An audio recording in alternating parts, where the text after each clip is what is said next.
হাসির রাজা, রসিক রাজা, বুদ্ধির রাজা গোপাল ভাঁড়।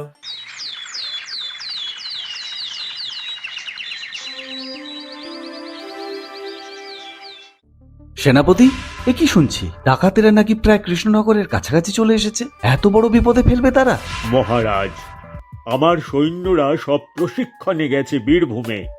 তারা থাকলে ডাকাতদের সাথে লড়াই করার একটা চেষ্টা করতাম। ডাকাতেরা অনেক হিংস্র আর ভয়ঙ্কর মহারাজ। তাদের আক্রমণের কোনো নিয়ম নীতি নেই। তারা শুধু লুণ্ঠন আর ধ্বংস করতে জানে। তাদের ঠেকানো খুবই কঠিন। এখন তবে উপায়? মহারাজ, এ তো ঘোর কলি। রাজকোষে যা আছে তা দিয়ে তাদের খুশি করা যাবে না। যদি তারা সত্যি আসে তবে আমাদের মান সম্মান ধন সম্পদ সব যাবে। মহারাজ, রাজকোষে বর্তমানে যা আছে তা গত 6 মাসের খাজনা। ডাকাতেরা যদি তা নিয়ে যায় তবে রাজ্যের কর্মচারীদের বেতন, দরিদ্রদের সাহায্য সব বন্ধ। রাজ্যের অর্থনীতির মেরুদণ্ড ভেঙে যাবে। আহা, এই রাজ্য, এই ঐশ্বর্য সবকে একদিনেই ধুলোয় মিশে যাবে। মহারাজ, মহারাজ, কিছু একটা করুন, নয়তো নয়তো আমরা সবাই ধনে প্রাণে মারা পড়ব। হায় ভাগ্য, হায় বিধাতা, এ কোন বিপদ এলো?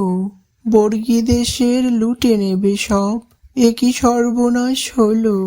এই চুপ করুন কবি মশাই। শোকের এই আবহে আপনার ছন্দ ভালো লাগছে না। মহারাজ, সবই পাপের ফল। এখনই রাজবাড়ির উত্তর পশ্চিম কোণে একটা মহাযজ্ঞের আয়োজন করতে হবে। দেবতারা রুষ্ট।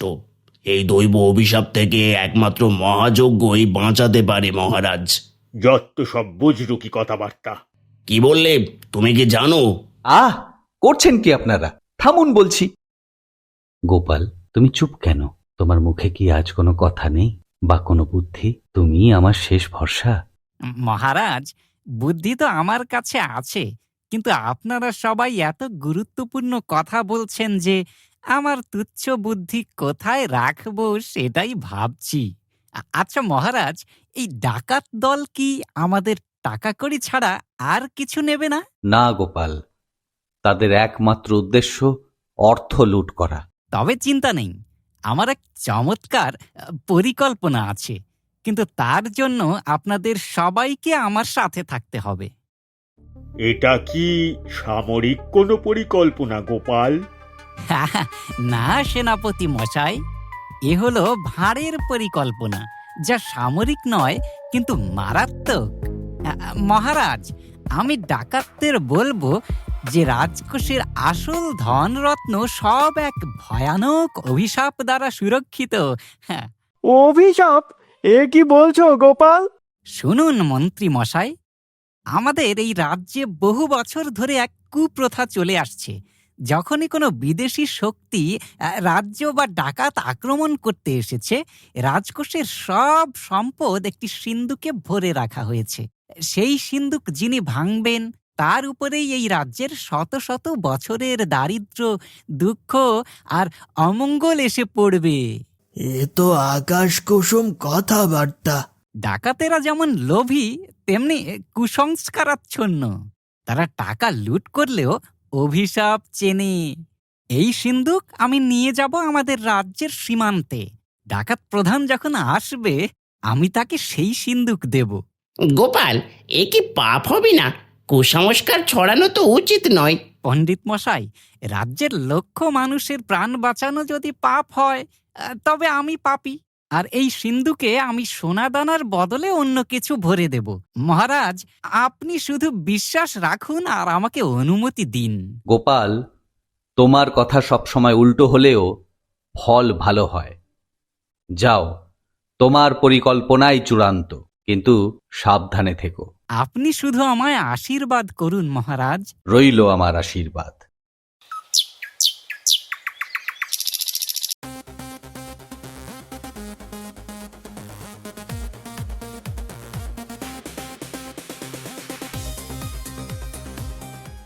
এই, কে তুই? আমরা এসেছি মহারাজা কৃষ্ণচন্দ্রকে লুট করতে। কোথায় সেই কোষাধ্যক্ষ? কোথায় তোদের রাজা? আমি হলাম মহারাজের বিশেষ প্রতিনিধি। মহারাজ জানেন আপনারা শুধু ধন সম্পদ চান, তাই তিনি আপনাদের জন্য তার শ্রেষ্ঠতম ধন সম্পদ পাঠিয়ে দিয়েছেন। হ্যাঁ, ধন?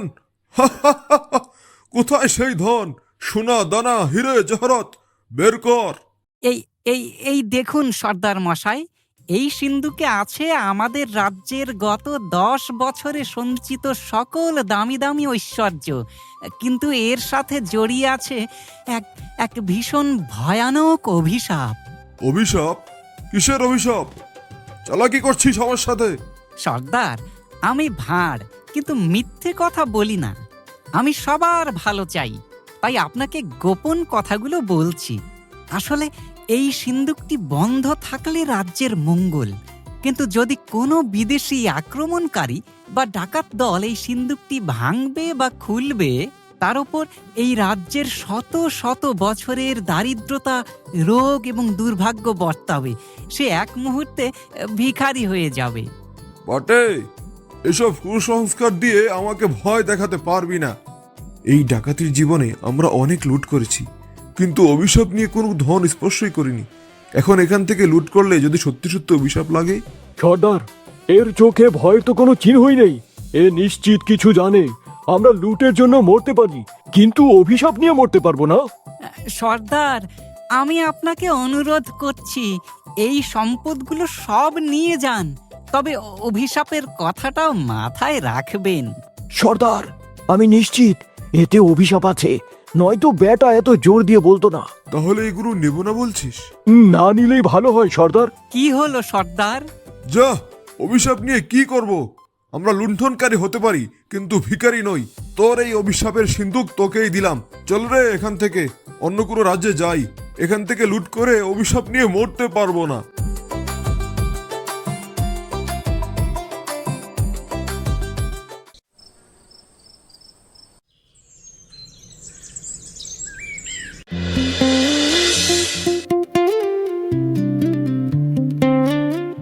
গোপাল, তুমি আমাদের বাঁচিয়েছো। আমি শুনে হতবাক। তোমার ওই কাদা ভর্তি সিন্দুক দেখে বর্গিরা ভয়ে পালিয়ে গেছে। চমৎকার! শুধু একটি গল্প দিয়ে ডাকাতের মতো ভয়ঙ্কর শত্রুদের তাড়ানো। গোপাল, তুমি সত্যি অসাধারণ। ধন্যবাদ মন্ত্রী মশাই। আমাদের রাজকোষ অক্ষত। গোপাল, তুমি একজন অর্থনীতির ত্রাণকর্তা। বাহ বাহ, এই না হলে বুদ্ধি! তলোয়ারের চেয়েও বুদ্ধি শক্তিশালী। গোপালের এই অদ্ভুত কৌশল দেখে বোঝা গেল, রাজ্য বাঁচাতে সেনাপতি আর সৈন্য সামন্তের চেয়েও মাঝে মাঝে একজন ভাঁড়ের প্রয়োজন হয়। নয় যুদ্ধ, নয় রণাঙ্গন, নয় কোনো মহামারী, গোপালের বুদ্ধিতে রক্ষা হলো সব। আহা, আনন্দে মরি। গোপাল, তোমার এই কৌশল আমার সামরিক জীবনের সেরা শিক্ষা দিয়ে গেল। তোমাকে আমার অসামরিক প্রধান ঘোষণা করা উচিত। থাক সেনাপতি মশাই, আমি যেমন আছি তেমনিই থাকতে দিন। মহারাজ, আর ভয় পাওয়ার কিছু নেই। লোভী মানুষ অতি লোভে সব হারায়, সে টাকাতেই হোক আর অভিশাপে। আর হ্যাঁ, এখন আমি চলি, গিন্নি অপেক্ষা করছে আমার জন্য। হ্যাঁ হ্যাঁ, এসো গোপাল। আর আজকের মতো সভা শেষ।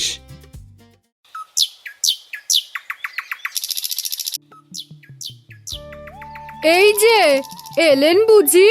দুপুর গড়িয়ে সন্ধ্যা হয়, ওনার পাত্তা নেই। রাজবাড়িতে বসে বসে শুধু তামাশা করবেন, আর আমি এখানে বসে হাঁ করে ওনার অপেক্ষায় বসে থাকবো। আরে গিন্নি, আজ আমি শুধু তামাশা করিনি, আজ আমি কৃষ্ণনগর রাজ্যটাকে বাঁচিয়ে এসেছি। ডাকাতদের দল এসেছিল, কিন্তু ডাকাতের বুদ্ধির কাছে হার মেনে ভেগেছে।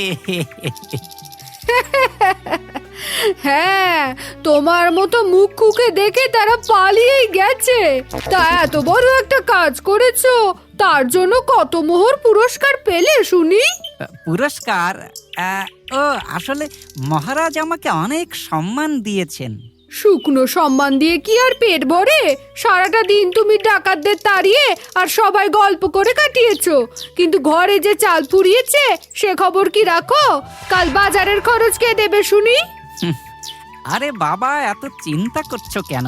কাল সভায় গেলে মহারাজ নিশ্চয়ই আমায় পুরস্কার দেবেন। হয়তো আনন্দের চোটে আজ তিনি সেটা ভুলে গিয়েছেন। দেখবো কাল কত ঘরা মোহর নিয়ে উনি বাড়ি ফেরেন। হ্যাঁ হ্যাঁ, দেখো।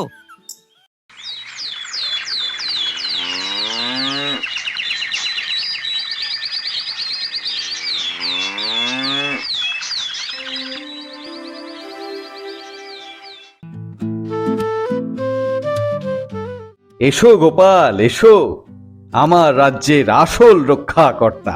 তোমার বুদ্ধিতে কাল আমাদের রাজকোষ বাঁচলো, রাজ্য বাঁচলো। তুমি জানো, কাল রাতে আমি খুব তৃপ্তির ঘুম ঘুমিয়েছি।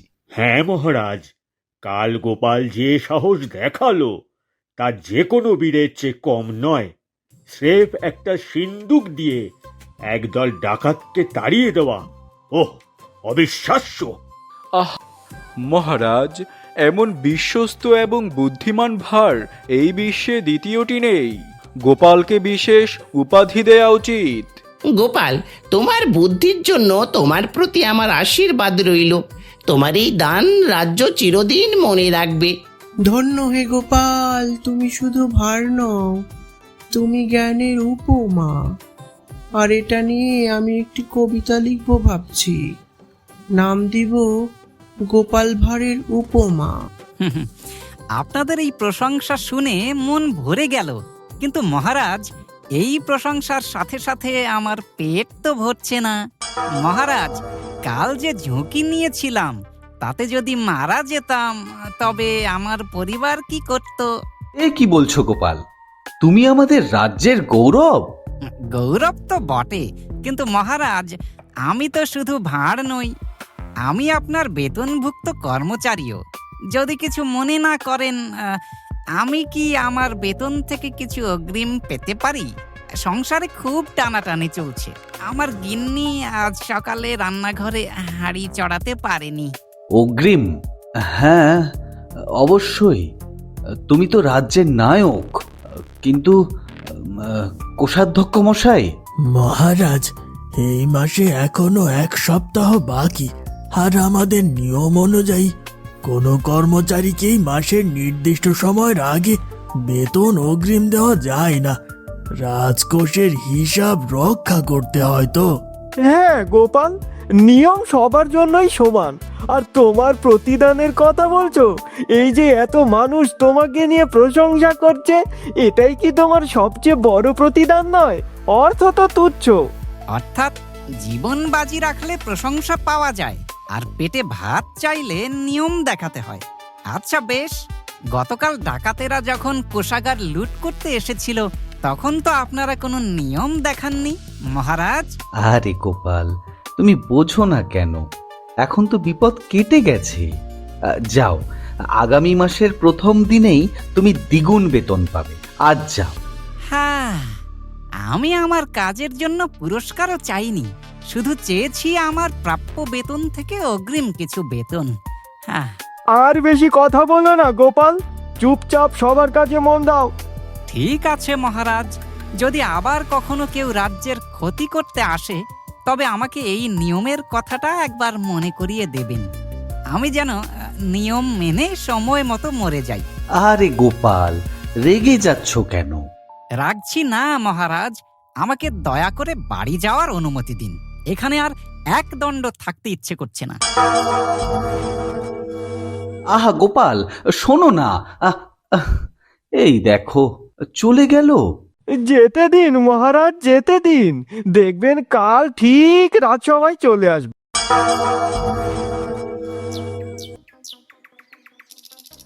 কি হলো?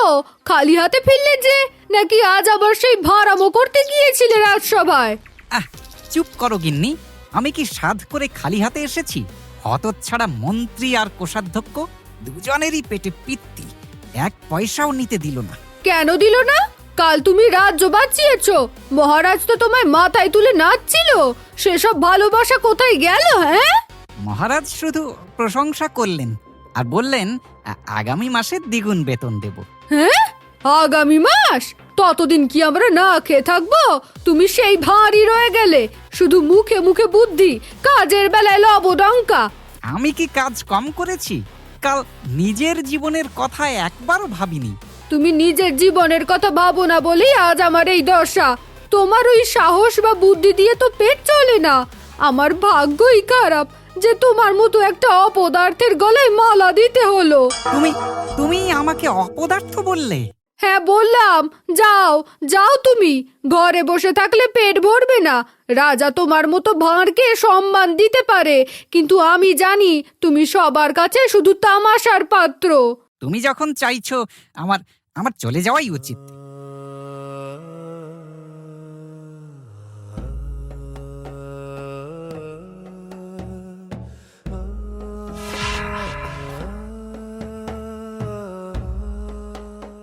ছি ছি, এই আমার প্রতিদান। কাল যে রাজা আমাকে মাথায় তুলেছিলেন, আজ তিনি সামান্য কিছু বেতন দিতে কৃপণতা করলেন। আর এই মন্ত্রী কোষাধ্যক্ষ সামান্য নিয়ম দেখিয়ে রাজ্যের রক্ষাকারীর পকেট ফাঁকা রাখল। গতকাল ডাকাতেরা এসেছিল লুটে নিতে, কিন্তু তারা যা চেয়েছিল তা স্পষ্ট বলেছিল, অর্থ। আজ এই মন্ত্রী আর কোষাধ্যক্ষরা আমার পরিশ্রমের ফল লুটে নিচ্ছে, কিন্তু দেখাচ্ছে নিয়মের দেওয়াল। এর থেকে তো ডাকাত দলই ভালো ছিল, অন্তত তারা ছিল শিকার করা শত্রু। আর আমার গিন্নি, সেও আমাকে অপদার্থ বলল। আমার জীবনের ঝুঁকি, আমার বুদ্ধি সব তার কাছে তামাশা। না, আর নয়। আমি গোপাল ভাঁড়। ডাকাতদের যদি বুদ্ধি দিয়ে জব্দ করতে পারি, তবে এই মূর্খ রাজসভাসদ আর আমার মান অপমান না বোঝা গিন্নিকেও জব্দ করব। এদের সবাইকেই আমার প্রতিদান দিতে হবে। তবে এবার আর হাসির মাধ্যমে নয়, এবার হবে সেই প্রতিশোধ যা তাদের ভয় আর কৃপণতাকে আঘাত করবে। রাজাকে বোঝাবো গোপালকে ঠকালে কি হয়। মন্ত্রী ও কোষাধ্যক্ষকে তাদের নিয়মের বাঁধন দিয়েই ফাঁসাবো। আর গিন্নি, তাকে দিয়ে আমার কাছে ক্ষমা চাওয়াবো। সে যেন বোঝে তার স্বামী শুধুই ভাঁড় নয়, সে হলো কৃষ্ণনগরের সবচেয়ে বুদ্ধিমান মানুষ।